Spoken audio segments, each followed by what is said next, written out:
look at drugs like heroin or alcohol, there is an element of which these drugs are physically addicting. However, it is not the case that every single person that uses them becomes addicted.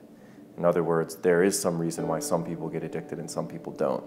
And the way I would articulate it is there's a susceptibility to addiction that has to do with a number of factors. That could be unresolved traumas from the past, that could be poor coping mechanisms to deal with emotions, could do with brain chemical imbalances, can do with limiting beliefs. And if a person is holding a certain level of unprocessed emotional energy in them, they're going to be a lot more likely to want to keep using whatever substance it is over and over again until they're numbed out.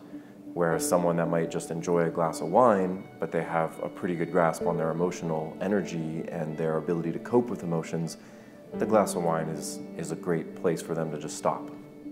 So what neuroscience is showing us about addiction in the brain is that the amygdala, the center of the brain that has to do with the fight or flight response, is really the epicenter of addiction. In other words, if a person has created a brain where the amygdala is what is firing most often, they are going to be highly susceptible to addiction. And the more that they get into the addictive behavior patterns, the more that part of the brain becomes the primary activity center in the brain.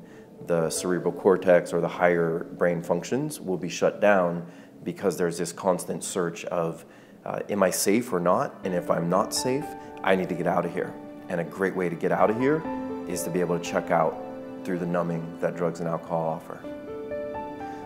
Ineffective treatment for addiction, the brain is going to be rewired in a way that the amygdala will learn how to calm down and not be so active all the time, and the cerebral cortex will begin to have more accessibility to the person. And when that's firing more, that means that the rational part of the brain and the ability to witness or observe ourselves as opposed to be sucked into the drama of our experience, that part of the brain will become much more active.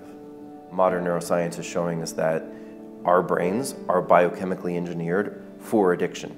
They are made to do repeated things over and over again. So the question becomes not, am I addicted or am I an addict? The question is what I'm doing over and over again helping me or hurting me? And if it's hurting me, I really need to look at that and understand deeper why and do the work to correct that.